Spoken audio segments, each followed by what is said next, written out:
In my last life, to stop my childhood sweetheart from spiraling into self-destruction, I told her parents she was dating a punk. They were broken up, and her life got back on track. She was accepted into the National Academy of Dance, her dream school, and eventually became the youngest prima ballerina in the country. We even got married. But it wasn't until that punk, Ethan, pushed me off a balcony, and my wife, Victoria, watched without lifting a finger that I understood. On the verge of death, I finally realized she had hated me all along for telling her parents about him. Reborn, I decided to respect her choices this time. Let fate run its course. I wouldn't be her savior again. She got her wish and ended up with the punk. But in the end, she came to me, full of regret, and asked why. Why didn't you tell my parents about him this time? Chapter 1.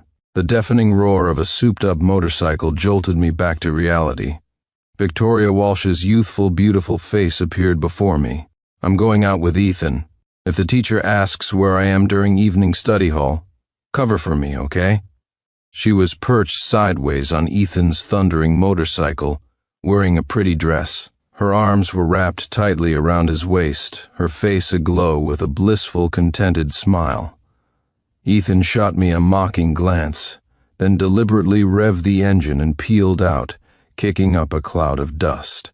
He was so focused on his little show of defiance that he paid no mind to Victoria's safety. She wasn't even wearing a helmet.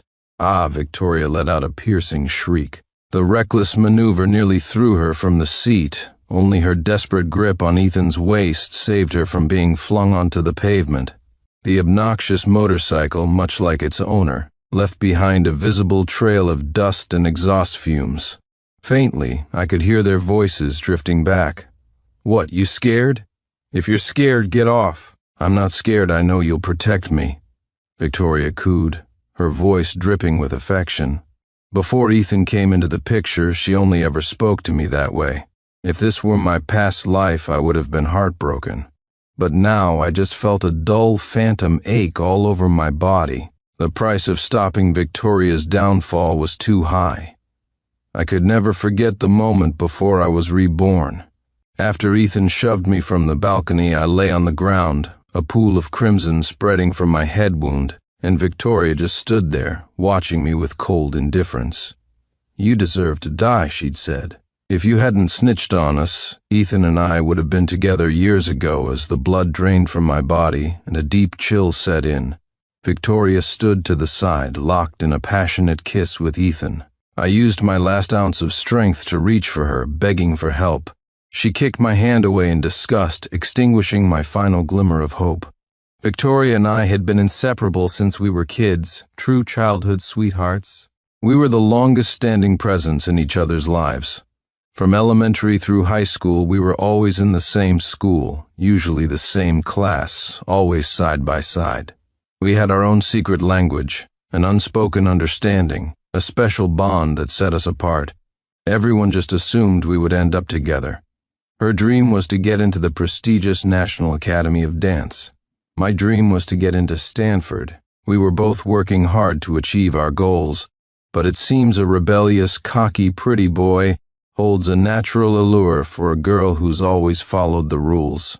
Ethan Vance was the school bully, roguishly handsome, a smoker, a drinker, a brawler, a player, a street racer. He did everything the school forbade. Victoria had always been told she was beautiful, and years of dance training had given her an elegance that set her apart. She was the secret crush of countless boys. I don't know when it started, but she became Ethan's new prey. During a basketball game, a crowd of girls flocked to give Ethan water. He ignored them all, sauntering over to Victoria and asking her for a drink instead. A photo of the infamous bad boy waiting in line to buy her a bubble tea that summer went viral in all the school group chats. Victoria fell for him hard and fast. She started skipping classes with him. She learned to smoke, the stale scent of second-hand smoke clinging to her clothes, mixed with the faint smell of alcohol. It hurt to see her fall for someone else, but it was worse watching her throw her life away. Her grades plummeted.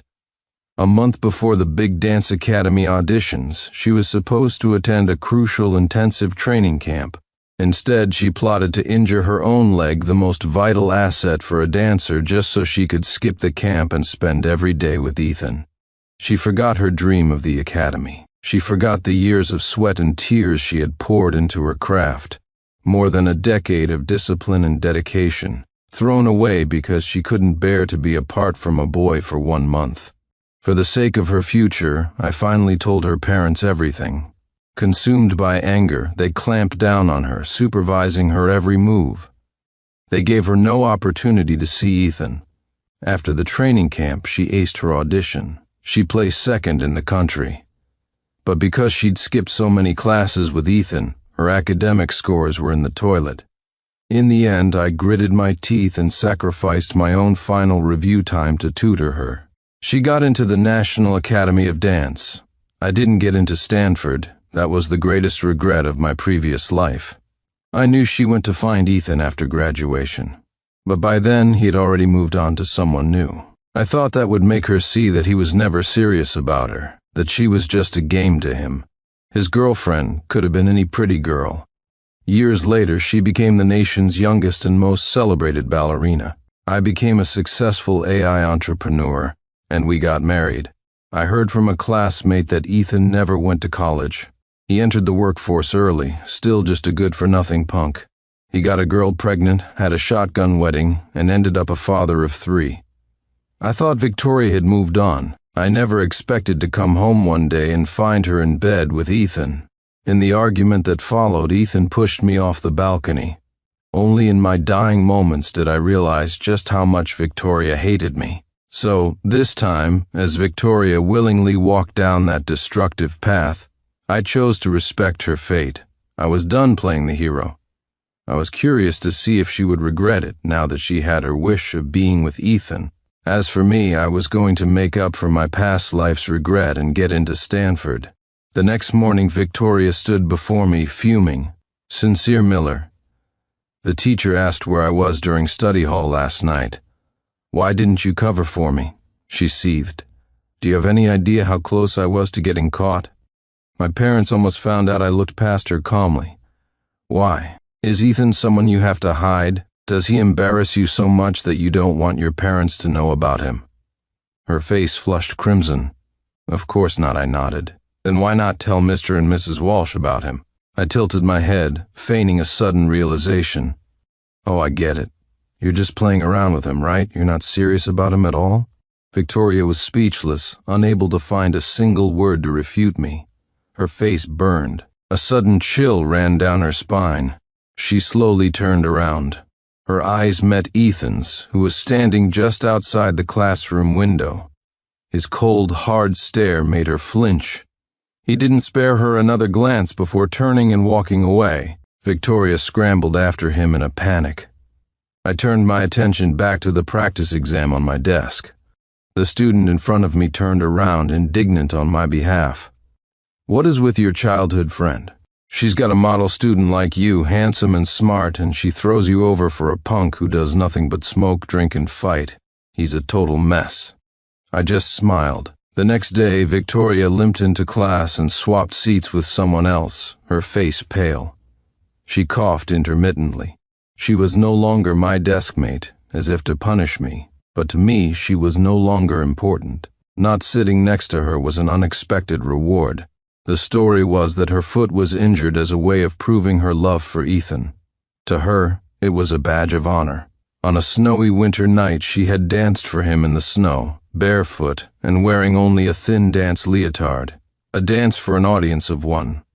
When she was finished, her feet were frostbitten, and she came down with a fever that night. Such a grand, noble love. I watched with cold detachment as she slept through classes during the day and skipped evening study hall. One evening, I was on my balcony getting some fresh air when I saw her sneaking out of her house. She joyfully hopped onto the back of Ethan's motorcycle, and they sped off, its modified engine rattling the quiet neighborhood, waking people from their sleep. I overheard her parents next door. "Sounds like that hooligan on his motorcycle again," Mr. Walsh grumbled. I wonder which poor family's daughter he's got with him this time, Mrs. Walsh sighed. Who cares, as long as our Victoria is a good girl and stays away from thugs like that. The Walshes doted on their only daughter, treating her like a precious jewel. I couldn't help but feel a pang of pity for them. Soon it was time for midterms. At 4 a.m. the day of the first exam, I was vaguely awakened by the roar of a motorcycle. It must have been Victoria and Ethan just getting home. After the exams, we got a rare day and a half off. First thing Monday morning, the results were posted.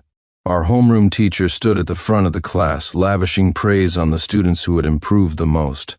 The one who received the most praise was me. I had jumped from the top 10 to 5th in the entire school, every step a testament to hard work.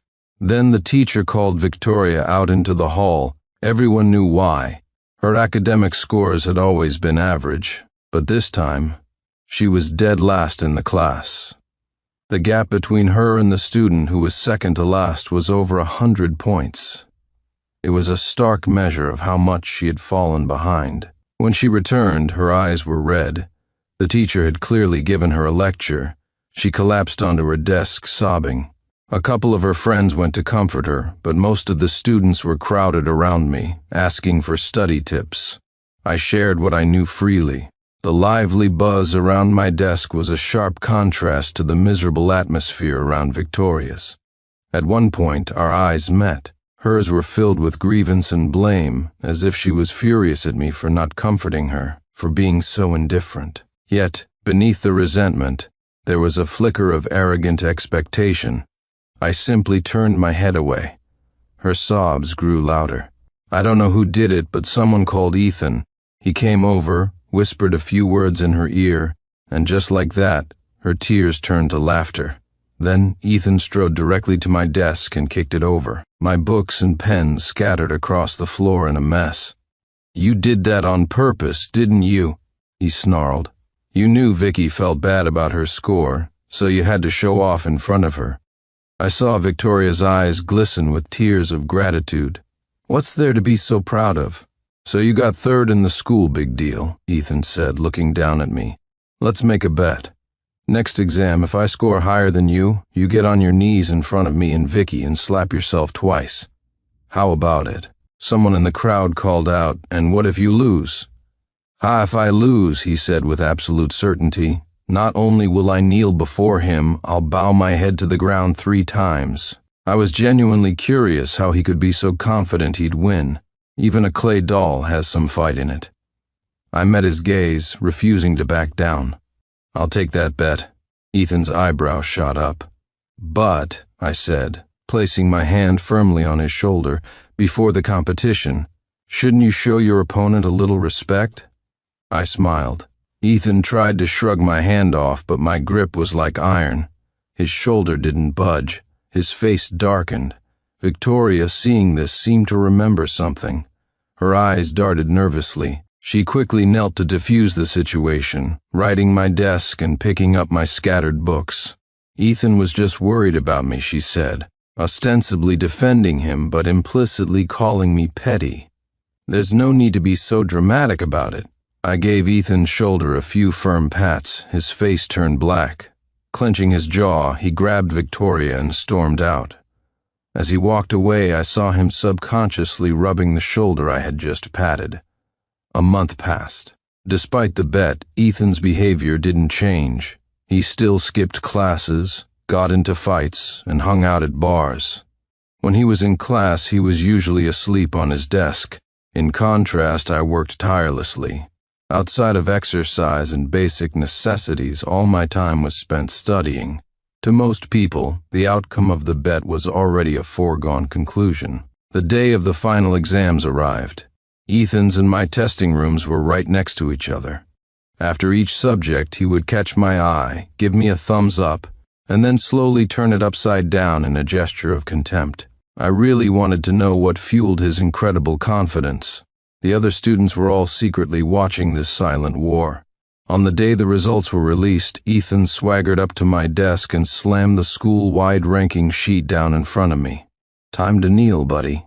And don't forget the slaps. A huge commotion erupted inside and outside the classroom. From third to last in the school to third overall. How did Ethan score even better than Sincere Miller? Is this like one of those campus romance novels come to life? The bad boy slacker gets top grades for the girl he loves. Maybe Ethan will get into Stanford next. The atmosphere grew frenzied. Does this mean dating doesn't hurt your grades? Maybe it's a motivator. I'm kind of tempted to confess to my crush now. Ethan doesn't even try. He skips class, fights, sleeps through lectures, and he still gets third in the school. So what am I studying so hard for? I get up at 5 and go to bed at midnight. I spend every waking moment studying, and I still can't beat a guy who never studies. If you can succeed without trying, what's the point of all my effort? Some students were inspired. Others were utterly demoralized. Victoria clung to Ethan's arm, the picture of a doting girlfriend. She lifted her chin proudly. What's wrong? Is someone a sore loser? Can't handle the stakes? I heard someone whisper in the crowd. Kneeling is humiliating, but breaking a promise is even more pathetic. Yeah, just admit you lost and kneel. I used to think Sincere Miller was a good guy, but now I've lost all respect. Buoyed by public opinion, Victoria grew even more smug. My guy might have a bad reputation at school, but he's a man of his word. He always follows through. She leaned her head gently on Ethan's shoulder. There's a reason I fell for my guy and not for someone else. I've always been a good judge of character. A smirk played on Ethan's lips. Are you going to kneel on your own, or do I have to make you? I tapped my pen on the desk. If you were the one who lost, would you really kneel and bow your head to the ground 3 times for me? Of course, Ethan said impatiently. I always do what I say. I casually pointed to one of the first 6 multiple-choice questions on the math paper. No need to rush. I just wanted to ask our school's third-ranked genius for a little help. What's the basic mathematical formula used for this question? I just want to learn from you first, I said calmly. I'll kneel as soon as I get my answer. I promise. The crowd buzzed with excitement. Ethan, just tell him if you say the formula, Sincere has to kneel under the watchful eyes of the entire class. Ethan's eyelashes fluttered. Victoria's expression began to sour. You got a perfect score on the math exam. A simple formula like this must be child's play for you, I pressed. Just say it, and I'll kneel right now. A minute passed. Someone in the crowd whispered, the first 6 multiple-choice questions in math are always gimmies. If he doesn't even know that formula, I'm starting to doubt his perfect score is real. The murmurs of suspicion grew. Victoria snapped. You're the one who lost and has to kneel. Stop trying to change the subject. You're just a sore loser, a waste of space, pathetic. I despise you. She shot a look at a few of Ethan's cronies in the crowd. What are you guys standing around for? He doesn't want to kneel, so let's help him bow that precious head of his. She was already adopting the mannerisms of a thug's girlfriend. Just as the boys were cracking their knuckles, someone burst into the classroom, sweating. Ethan, there you are. I've been looking all over for you. The dean wants to see you in his office. You need to go right now. At the same time, the school's PA system crackled to life. An investigation by the school has confirmed that Ethan Vance of Class 1218 broke into a teacher's office before the exams to steal the answer key. Furthermore, he used an electronic device during the test. Therefore, all of Ethan Vance's scores for this exam have been nullified. The school will take severe disciplinary action. We hope all students will learn from this and not resort to such dishonest measures. The classroom exploded. All eyes, now filled with suspicion and contempt, turned to Ethan. His face was a thundercloud. He started to leave, but I stopped him. Aren't you forgetting something? I asked. Didn't someone say they're always a good sport? Victoria immediately jumped in front of him, shielding him. This bet was never fair to begin with. Look at your grades and look at his strengths aren't in academics. The bet doesn't count. The double standard was breathtaking. I believe offering a bet based on grades was your idea, I said, throwing her own words back at her. Are you two sore losers? Ethan gritted his teeth, his eyes promising murder. But under the gaze of everyone present, he bent his proud knees and lowered his head. He knelt before me. The entire room held its breath. Victoria covered her mouth, her eyes instantly filling with tears of anguish. 1, 2, 3. Ethan bowed his head to the floor, each movement slow and forceful. When he rose, his eyes were burning with humiliation. "A bet's a bet," he spat through clenched teeth. Then he turned and stalked out of the room. Victoria's tears streamed down her face. She glared at me with pure hatred. "What's the point of being good at school? In the future, you'll just be working for people who don't have a degree. You just wait, Ethan's future will be better than any of yours." With that drama concluded, I threw myself back into my studies. The final college entrance exams were getting closer. Victoria's grades, however, continued to slide. Then, one night during evening study hall, a note was passed to me. It was from Victoria, asking me to meet her in the woods behind the school. She had something to say. I thought about it for a moment, then got up and left the classroom. I didn't return for over an hour. Later, the homeroom teacher stormed into the classroom, his face grim. "Sincere Miller out here." Now, when I was brought to the dean's office, I found my parents and Victoria's parents already there. My parents were bowing and scraping, apologizing profusely to the Walshes, who were looking at me with pure resentment. Seeing me, my parents rushed over and tried to pull me into their apology. My dad slapped my arm twice, hard. "How could you be so foolish, Mr. and Mrs. Walsh? It's my fault. I didn't raise my son right." "I am so sorry," my dad said, his back hunched as he bowed to them. In that moment, my hatred reached its peak. I saw Victoria in the corner, her eyes red from crying. Her lips were slightly swollen, her clothes disheveled, and there were glaring kiss marks on her neck. I stopped my father's apology. "Dad, I don't even know what's going on. What are you apologizing for?" Mr. Walsh raised his hand as if to slap me, but having watched me grow up, he let it fall. "I always thought you were a good kid, Sincere. I was so wrong about you." He shook his head in disappointment. "I won't even get into what you did to Vicky in the woods. But when the dean caught you, why did you abandon her and run away? Where's your sense of responsibility as a man?" My eyes met Victoria's. "Was I really the one with you in the woods?" Victoria buried her face in her mother's arms, her voice a choked sob. "Mom, he's still denying it. It's my fault. I was wrong about him. You've disappointed me so much, Mr." Walsh's finger trembled as he pointed at me. "You know how important this year is for Vicky, but you tempted her into this relationship, made her grades drop so drastically, and then you abandoned her at a critical moment." He was practically shaking with rage. "I can't bring myself to hit you," he said, turning to the dean. "But I hope the school can teach him a lesson, a formal reprimand. A note on his permanent record, something people need to learn from their mistakes, don't they?" My parents panicked. "Please, Mr. Walsh, don't do that. A mark on his record will affect his whole life. He knows he was wrong." Victoria looked at me through her tears. "Even though I like you, Sincere, the moment you abandoned me, I was so disappointed. You deserve whatever punishment the school gives you." Her tone was eager, almost joyful. I laughed. "I'll ask you one more time. Was I really the one who went into the woods with you?" A flicker of unease crossed Victoria's face, but she gritted her teeth and nodded firmly. I looked directly at the dean. "Sir, what time did you find her in the woods?" 9:30. "The whole class can prove you weren't in the classroom at that time," Victoria blurted out. I smiled. Of course I wasn't in the classroom. From 9 to 10, I was in the physics teacher's office. Victoria's eyes widened. Before anyone else could speak, I continued. "If you don't believe me, you can ask the physics teacher. The other teachers in his office can all vouch for me." When the dean confirmed my alibi, Victoria's face went ashen.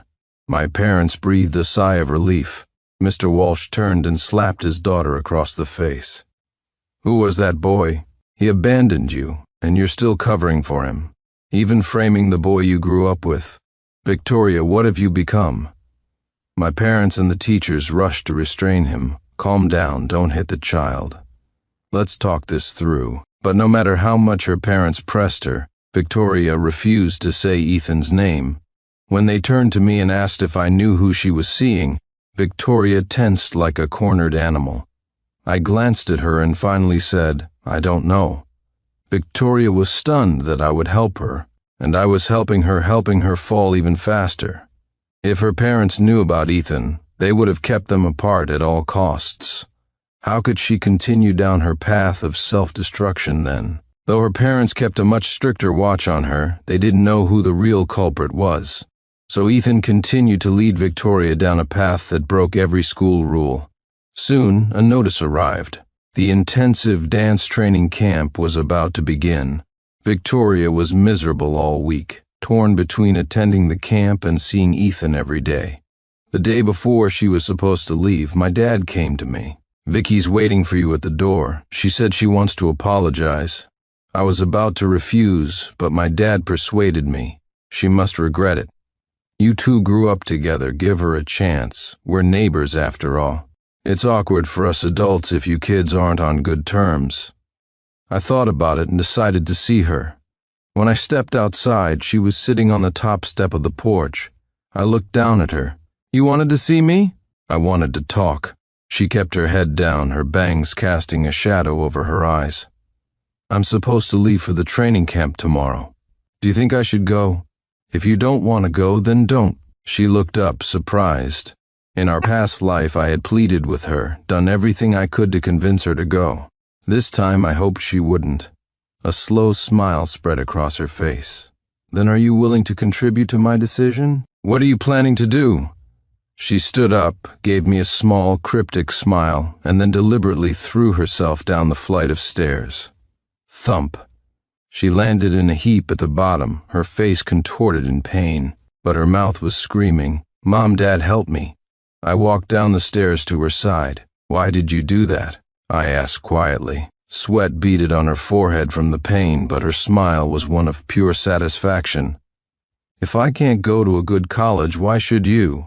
If everyone thinks you pushed me, you'll have to take responsibility for me, right? Maybe you'll have to be a lookout for me and Ethan. Or maybe you'll have to repeat a year with me. In short, Sincere Miller, you are not allowed to have a better life than me." Just as her parents rushed out of the house, she gave me a cunning look. "No cameras or witnesses this time," she mouthed. I smiled, a sad, pitying smile. "You're right, no cameras or witnesses," I mouthed back, holding up my phone slightly. "But you forgot about audio recording." The color drained from her face. So, as her parents frantically gathered around her, on the verge of tears, she said through pale lips, I accidentally fell. I don't think I can go to the camp now. A fractured left leg. It meant she would miss not only the training camp but also the dance academy auditions. Her parents were so worried that their hair seemed to turn gray overnight. They looked years older. While she was injured, they lost sleep night after night, terrified for her future but afraid to pressure her. My parents were the same age as hers, but in that short time, a visible age gap had appeared between them. Because of her leg, Victoria couldn't go out to bars or ride around with Ethan anymore. She had to wheel herself to his classroom every day to see him. Soon, Ethan grew tired of it. One day I saw his motorcycle outside of school with another unfamiliar girl on the back. Victoria wasn't oblivious to this. She confronted him once, but he managed to sweet-talk his way out of it. A month before the final exams, Mr. and Mrs. Walsh asked me to tutor Victoria. They were hoping she could at least get into college on her academic scores. I refused. I wasn't going to sacrifice myself to save her again. After my parents saw them out, even they felt the request was shameless. This is the most critical time for our son's studies, and they want him to tutor their daughter? What about Sincere's future? We should probably keep our distance from now on. Victoria hated me even more for that, because she had been the one to put her parents up to it. She had wanted to study and pull her grades up, but she was too busy fighting with Ethan every other day, constantly paranoid that he was cheating on her.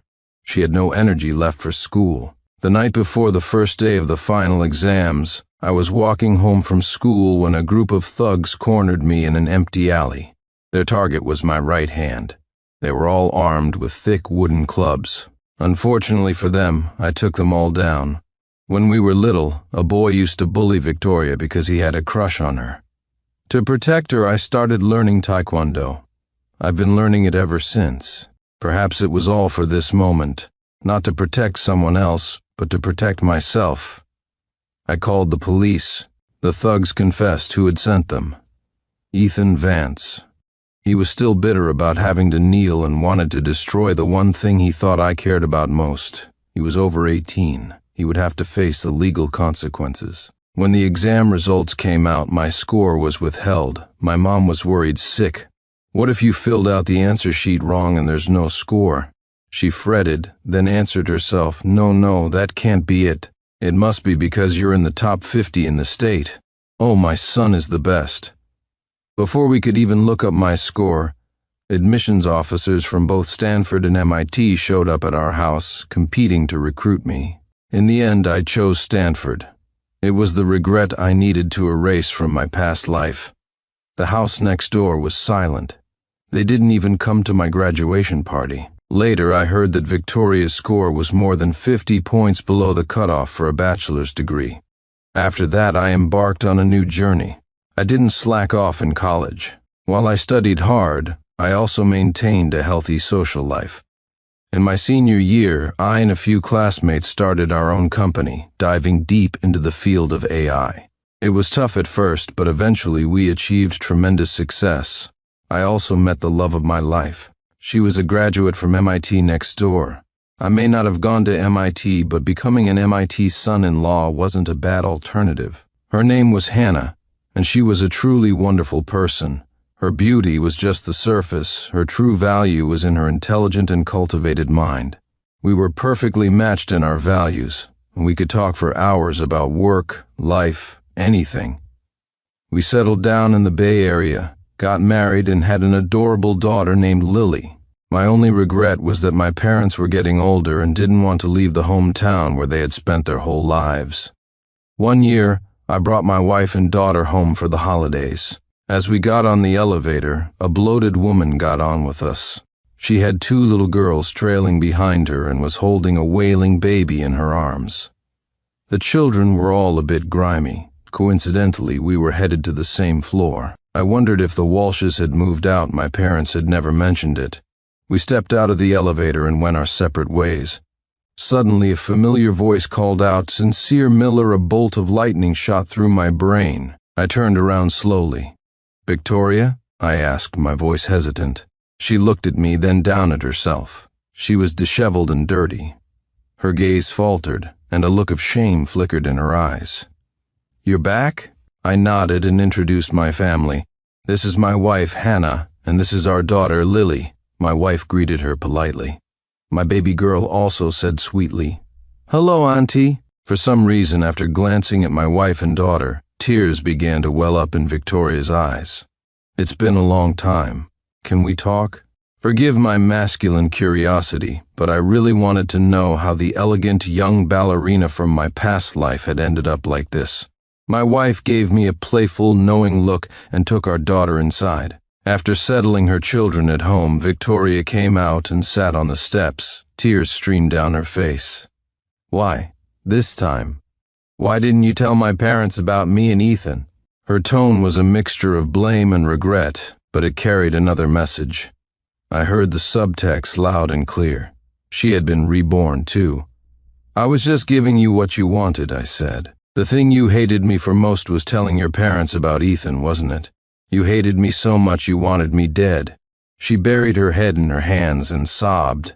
"I regret it. He's just a good-for-nothing punk who'll never amount to anything." I stood and listened as she recounted the misery of the past years. She had spent the year she was supposed to be retaking her exams messing around with Ethan. She failed again. Her score's only good enough for a community college, so she just gave up on school altogether. A few months later, she was pregnant. Her parents had no choice but to let them marry.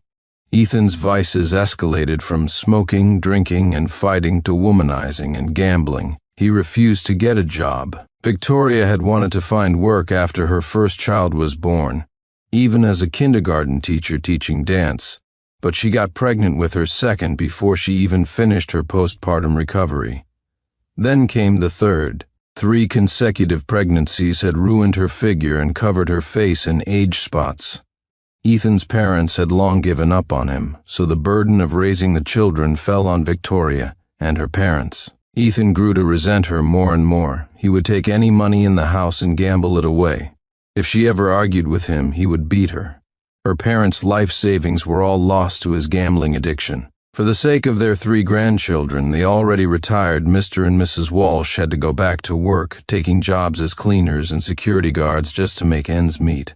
"Why did my life turn out like this?" she cried. "What about your last life?" I asked. "Were you happy then?" She drifted into memory. "My last life," she recounted her story. In that timeline, after Ethan's first wife left him with 3 kids, she had married him. She treated his children as her own, but when she was finally pregnant with her own child, one of the stepchildren pushed her down a long flight of stairs. In the end, her fate mirrored mine. Ethan didn't call a doctor, he just watched her bleed out. The last thing he ever said to her was, "Great, now that you're dead, all your money is mine." Recalling this, Victoria was consumed with remorse. Why? Why was I reborn into this life only after I already had his children? It's not fair. I didn't think so. I thought it was perfectly fair. In fact, I couldn't imagine anything fairer. Hearing how miserable she was, I felt a sense of relief. If it weren't for Ethan," she said, her voice choked with pain, "we would have been so happy together." I disagreed. If it wasn't Ethan Vance, it would have been some other Vance, or a Smith, or a Jones. I gave her one last look. She seemed lost in a daze, muttering to herself. If it wasn't for Ethan, my life would have been so different. The next time I heard news of her, it was that she had driven off a cliff on Ethan's motorcycle, killing them both. It was all over. The harsh winter had passed. The world was slowly warming up again, surrounded by the vibrant green of new life. The end. Just because I glanced at the receptionist the last time I visited my wife's company, my CEO wife, Victoria Bellwether, fired every single female employee there. Later in her office, she straddled my lap, whispering sweetly as she nuzzled against my ear, "Honey, your eyes can only be for me, no other women." I held her slim waist, nodding repeatedly in agreement. But the very next day, while scrolling through videos, I stumbled upon a hotel review blogger's livestream. There was Victoria, checking in at the front desk of a themed fantasy hotel, arm in arm with a newly hired male employee from her company. If this had happened before, I would have definitely found excuses for her, trusted her without question. This time, however, I quietly contacted a lawyer to draft divorce papers, because I saw that the male employee's face was identical to Ethan Song's her unattainable first love, her white moonlight. One sent, "Hey everyone. Today your host is checking out the city's most famous themed fantasy hotel. Since we got a tip from a viewer who said they found hidden cameras when they came here with their girlfriend. Let's go inside and see if there's any truth to these claims." Killing time, I clicked into the live stream out of curiosity. The camera panned across the hotel lobby, showing a price list for various themed rooms, none of them cheap. As I watched, wondering about the prices, the camera shifted and I froze. There was my wife, Victoria Bellwether, clinging to the arm of a strange man, smiling brightly as they checked in at the front desk. I thought my eyes were deceiving me. I quickly zoomed in on the screen, but the next second confirmed my fears, leaving me completely stunned. "Oh baby, let's get the room with the waterbed this time, okay? We've tried all the others, they're getting boring." Victoria blushed, burying her face in the man's chest. He smiled dotingly, stroking the hair that fell beside her ear. "Okay, whatever you want." Whoa, caught some live action. Young people these days are so wild, getting a waterbed room. Dude above, you know nothing it. It's called spicing things up. Plenty of married couples go to themed hotels, let alone dating couples. The scrolling comments felt like needles piercing my eyes. I couldn't believe it. My wife, who supposedly loved me to the bone and couldn't tolerate even a hint of infidelity, was the one cheating first. Then the man turned, and I saw a face identical to Ethan Song's. Ethan Song was Victoria's first love from college. the white moonlight she could never truly have. Because Victoria came from a modest background and Ethan was a total mama's boy. Under pressure from his parents, he unilaterally dumped Victoria and married the woman his family arranged for him. Now their child was already in elementary school. Victoria had been devastated by the breakup, depressed for 3 whole years. It wasn't until she met me that she seemed to recover, put the past behind her, and start a new life. She once said I was like a light, her destined salvation. Now she was successful in her career and, I thought, completely devoted to me and our home, which is why at this moment, if it weren't for seeing that man's face, I might have even convinced myself to trust her unconditionally. I switched apps and sent Victoria a message on WeChat. "Where are you?" 10 full minutes passed with no reply. Swallowing my anger, I tried calling her directly. This time she picked up instantly. "Hey honey, what's up?"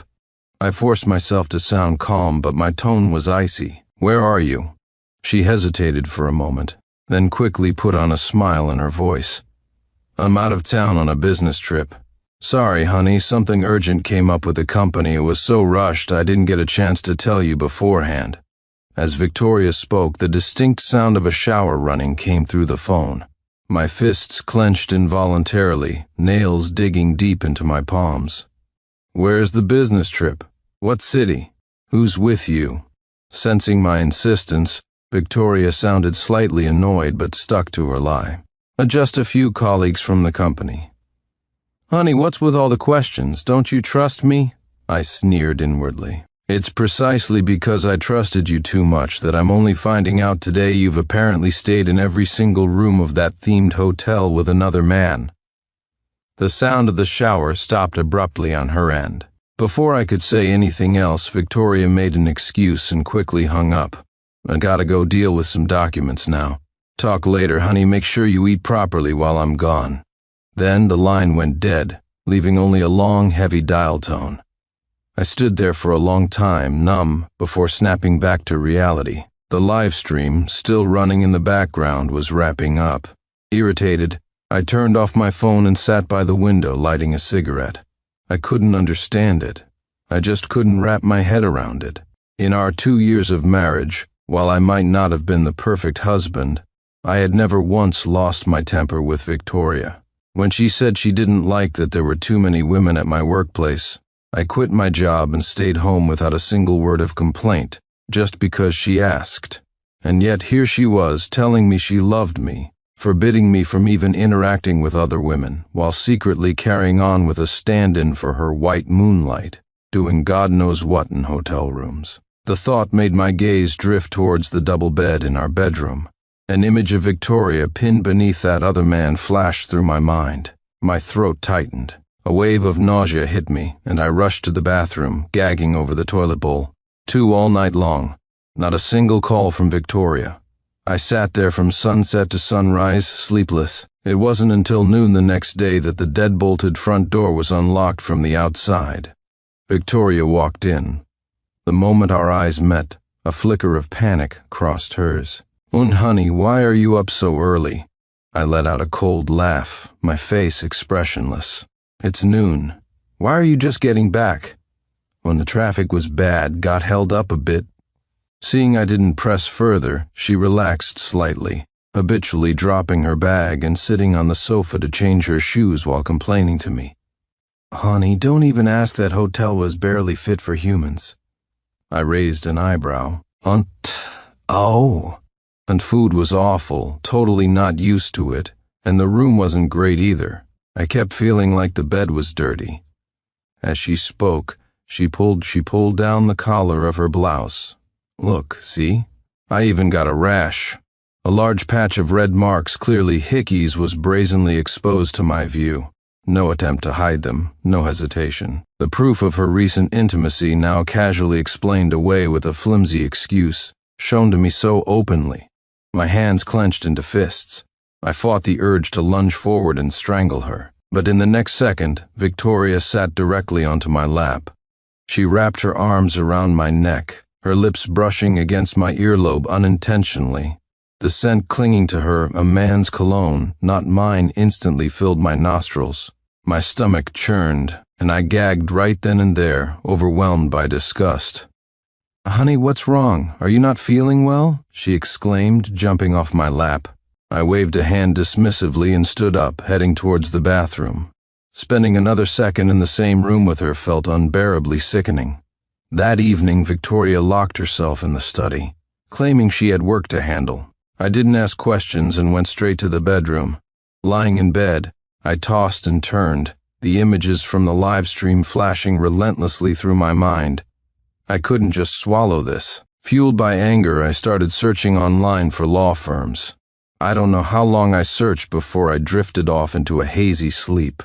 In a state between dreaming and waking, I heard the sound of a lock turning. Victoria tiptoed into the bedroom in the dark. She approached the bed and waved her hand in front of my eyes. "Honey, are you asleep?" I remained silent, forcing myself to stay still, terrified she'd noticed something was wrong. After a moment, she whispered again, testingly, "Honey?" I didn't answer. Unexpectedly, a low, clear male voice sounded from outside the bedroom door. "Looks like he's dead asleep." "Baby, what if he finds out we're being so blatant about this?" My mind exploded. Have they no shame? She actually brought her lover into our home. Victoria, now barefoot on the floor, hooked an arm around the man's muscular waist and replied in a sweet, charming voice. "Don't worry, my husband's as stupid as a pig. Remember those marks you left last time because you were too rough?" I told him it was an allergic reaction, and he actually believed me. Entente really is pathetic. The man chuckled softly, then pushed Victoria down onto our bed. "No, not in here." "3, isn't it more exciting here?" The man, Quentin Shang, teased, his eyes glinting with amusement. Victoria fell silent for a moment, then lowered her voice. "But I don't want him to find out just yet." He sounded puzzled. "Why not? Didn't you tell me you only married him because he was obedient and tolerant? Don't tell me you've actually fallen for him." Victoria's tone softened, taking on a coaxing quality. "Oh no, Quentin, listen to me. An obedient dog like Sincere Smith is still useful to have around. At the very least, he's a free, unpaid nanny." Hearing this, Quentin, though somewhat reluctant, scooped Victoria up and carried her to the guest bedroom. The door clicked shut, locking them inside. The night became terrifyingly quiet. Soon, the sounds of a man's heavy breathing and a woman's continuous moans drifted from the next room. I opened my eyes, feeling as if a giant boulder was crushing my chest, making it hard to breathe. Without further hesitation, I swallowed the stinging tears and got up, grabbing my phone. Victoria and Quentin were lost in their passion next door. Barefoot, I opened my bedroom door and slowly approached the guest room. The door wasn't fully closed, just slightly ajar. Peeking through the crack, illuminated by the moonlight filtering through the window, I saw them entangled, completely naked, oblivious to my existence in the house. I turned on my phone's camera, tears streaming uncontrollably down my face. After saving the evidence, I stayed up all night and found the best lawyer in the city. "Victoria Bellwether, you betrayed me first." The next morning when I got up, Victoria and Quentin Xiang were sitting together on the living room sofa. Seeing me come downstairs, she smiled and introduced him. "Honey, this is Quentin Xiang, the new department head at my company. He just needed my signature on a document this morning, so he brought it straight here." I nodded curtly, offering no reply. First, it was hickeys disguised as allergies. Now she was introducing her lover to me directly. If I hadn't already discovered their affair, I don't know how much longer she would have treated me like a fool, like her dog. "Hey man, don't get the wrong idea," Quentin said smoothly. "Inside, I was just dropping off a file for President Bellwether. You seem like a broad-minded guy. Surely you wouldn't get upset over something like this?" I forced a stiff smile. "Why would I? Since I trust Victoria." As I spoke, I pulled a suitcase out from the closet. Victoria looked puzzled. "Are you going somewhere?" I grunted in affirmation. "A relative back home needs help with something. I have to go back for a bit."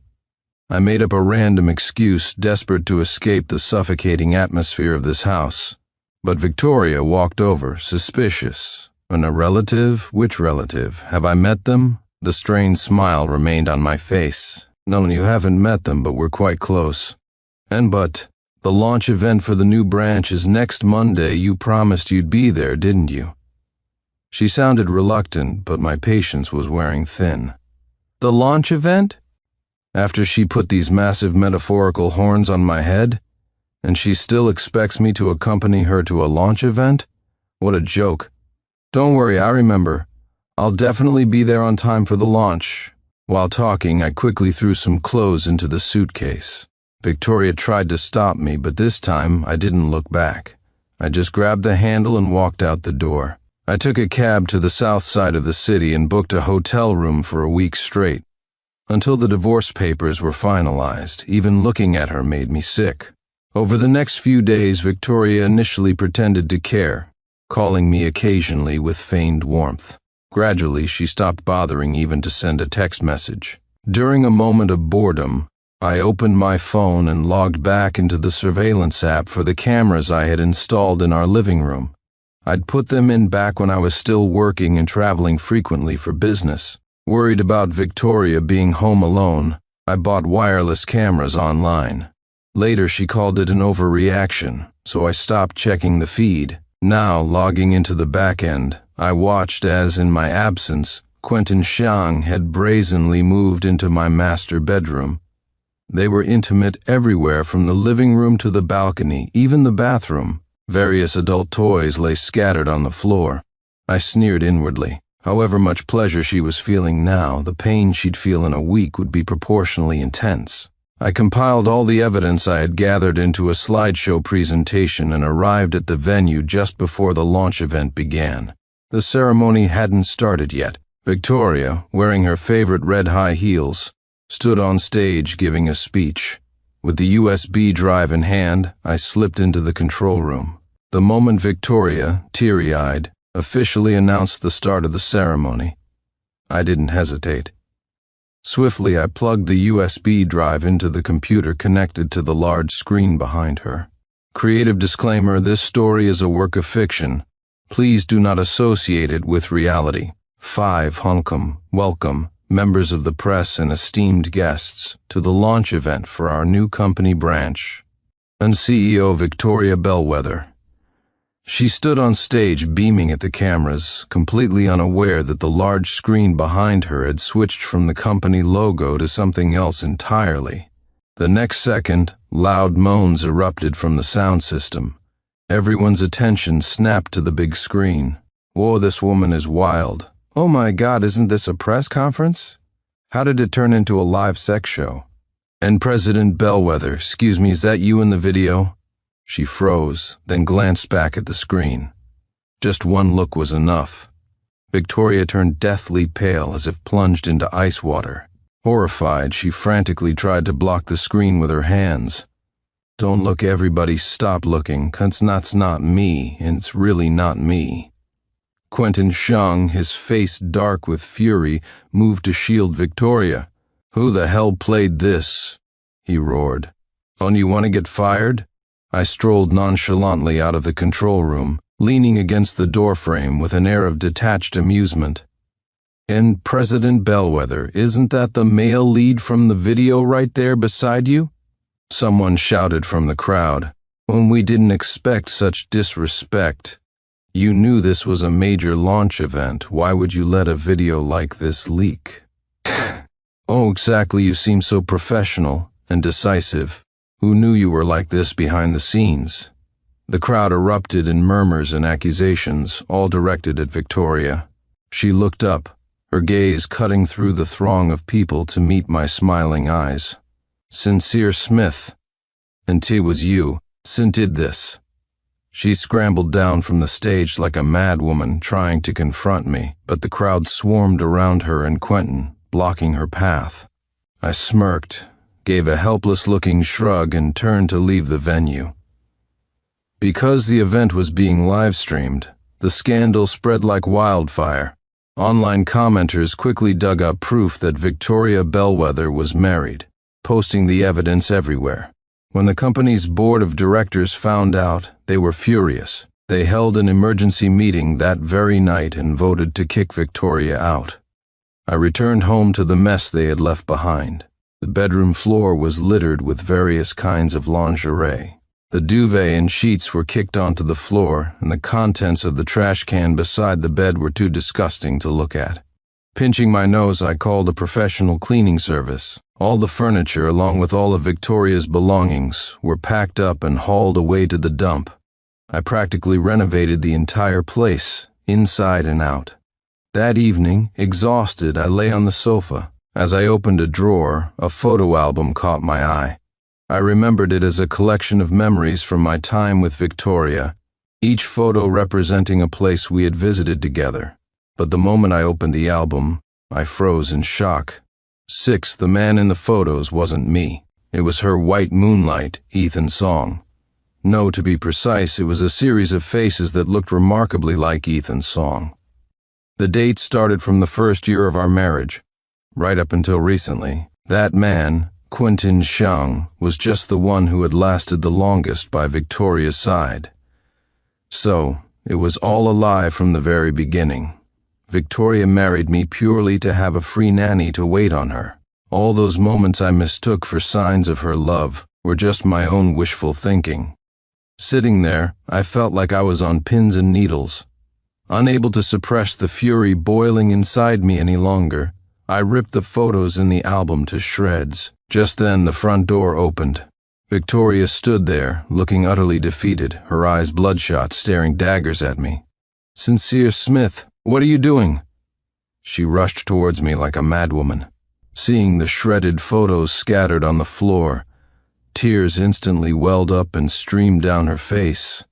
"Sincere, who gave you permission to touch my things? What right do you have to tear up my photos?" I scoffed, raising my foot and stepping on the torn pieces.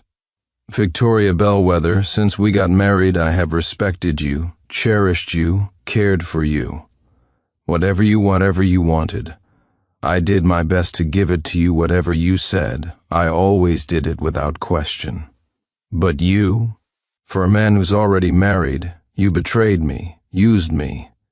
What do you take me for? A fool? A stepping stone?" She didn't speak, just trembled, biting her lower lip hard. "So you changed the slideshow? And so you knew all along?" I nodded. "Victoria Bellwether, you're truly disgusting. So dirty. And if I hadn't found out sooner, who knows how long I would have been deceived by you.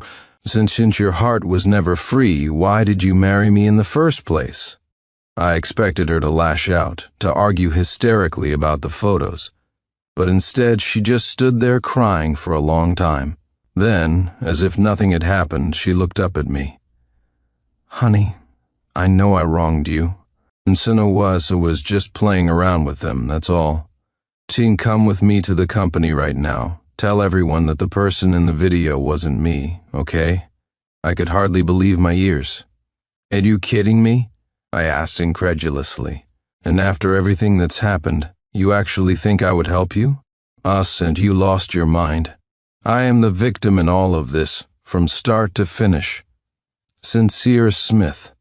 Mid-sentence, Victoria suddenly snapped. She grabbed my collar, her voice laced with venom. "So I can lose everything else, but I must keep the company. Ain't name your price.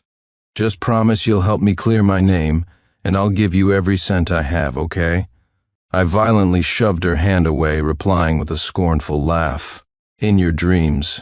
Not only will I not help you clear your name, but I'm also divorcing you. And don't forget, I paid for this house." She took a deep breath, trying another tactic, conceding more ground. "Fine. Divorce is fine. You can have the house too. And just help me issue a clarification, help me keep my shares in the company, and we can part ways amicably." I stared at Victoria in disbelief. It was like she had become a completely different person overnight. Impossible. "So you made your bed, now you have to lie in it. You need to face the consequences of your actions." The next second, a sharp, stinging slap landed hard across my face. Caught completely off guard, my head snapped to the side. "Sincere Smith, let me tell you, The whole reason I started this company was for Ethan. It's my life." She screamed the words, using every ounce of strength she had, completely hysterical. I stood frozen. My heart felt like it skipped a beat. "So you never had any real feelings for me?" A sudden silence fell over the room, broken only by Victoria's ragged breathing. After a long pause, she let out a shuddering sigh. "A sincere think about it, or just name your price. And take Chen will give you 3 days. I'll stay at Quentin's place during that time. I hope, for the sake of the years we spent together, you won't push things too far." Without waiting for my response, Victoria shakily got to her feet and walked away, not looking back. The front door slammed shut with a loud bang. My legs gave out instinctively, and I collapsed onto the sofa. Her coldness, her utter lack of remorse was beyond anything I could have imagined. Throughout our marriage, I had catered to her every whim, and in return, she was now asking me to name a price to lie for her, all because of her first love. I didn't hesitate any longer. I immediately called my lawyer and told him to proceed with the legal divorce filings. After that, I called a locksmith and had the locks on the front door changed. The next morning, I was woken by loud banging on the door. Before I could even open it, angry shouts erupted from outside. "Shameless, accusing your own wife of cheating, and then squatting in her house.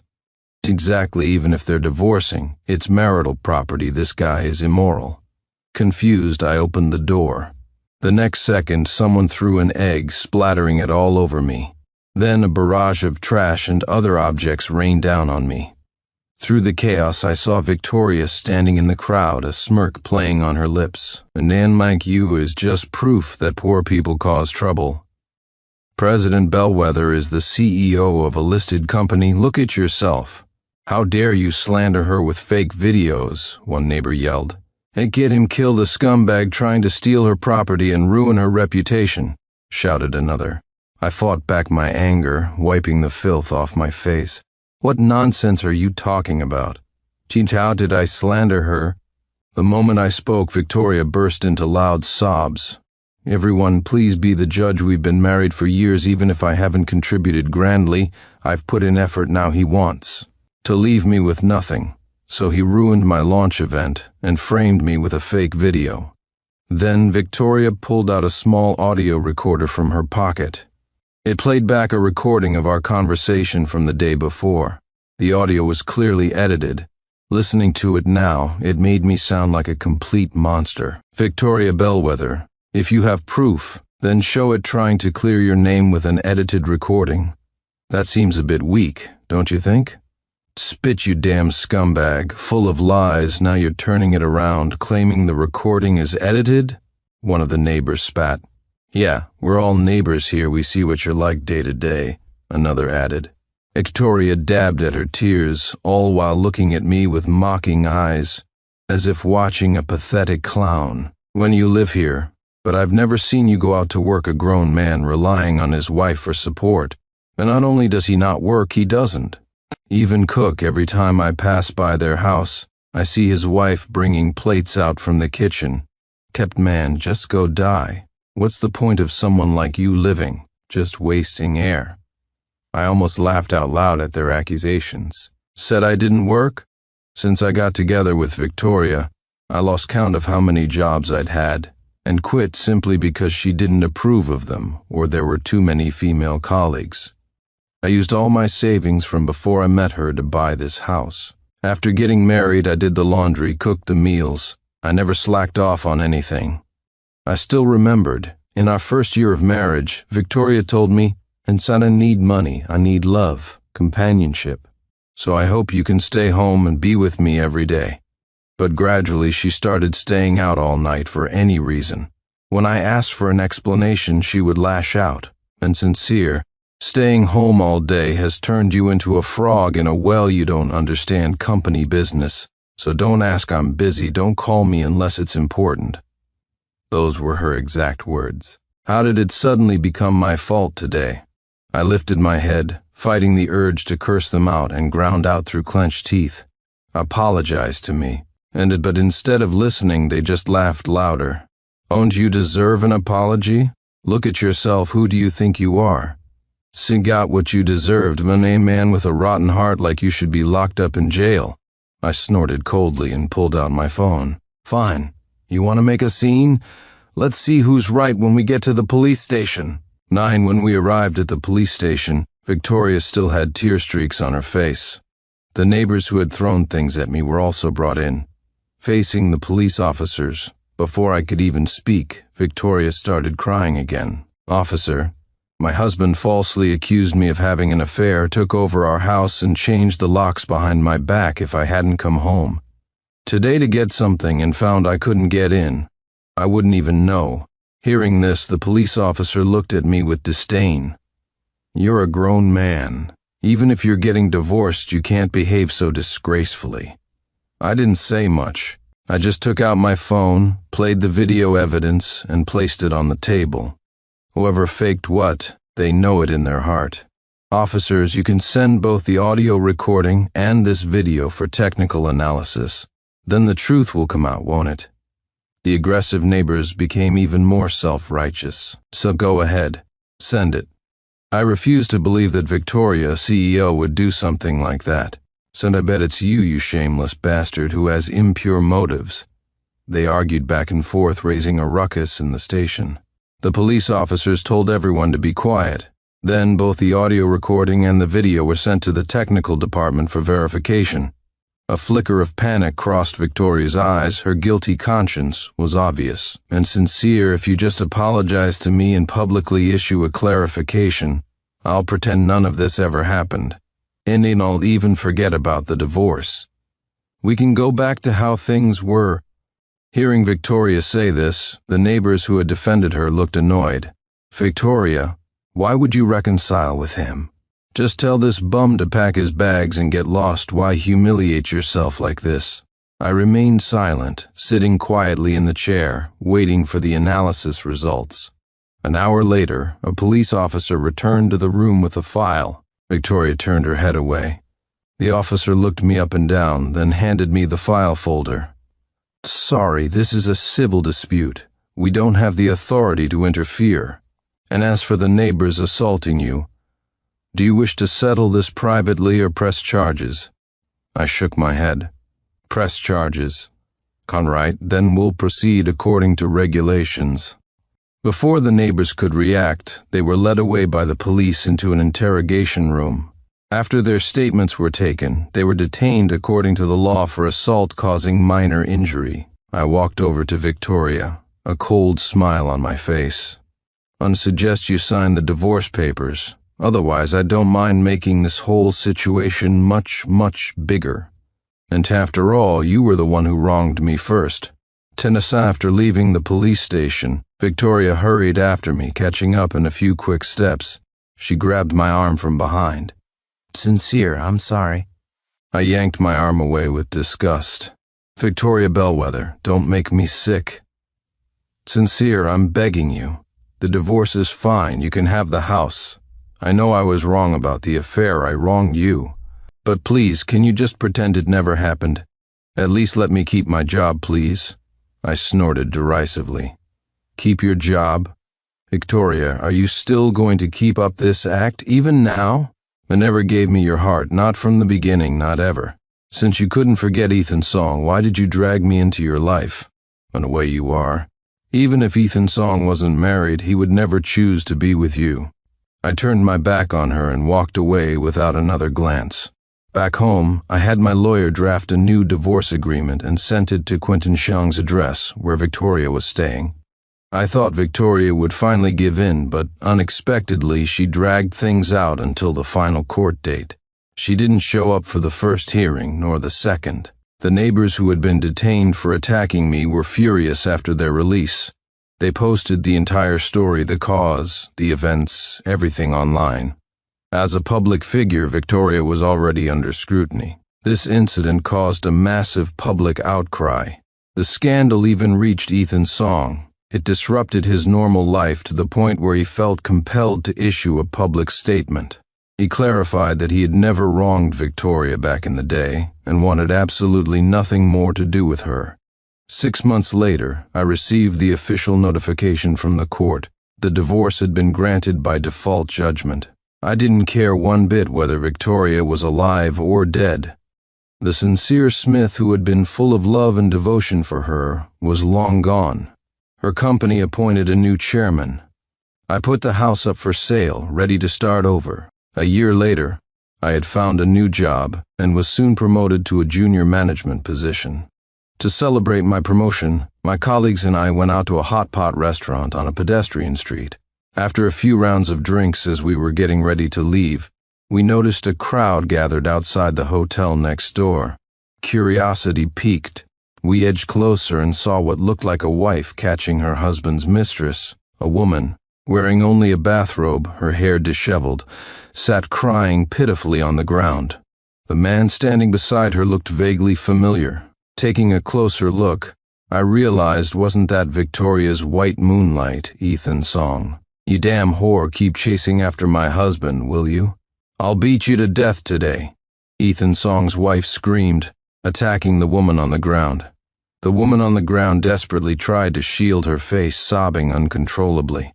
Ethan Song just stood there impassively, watching the whole scene unfold without a word. When his wife finally tired of hitting and cursing, I got a clear look at the woman's face.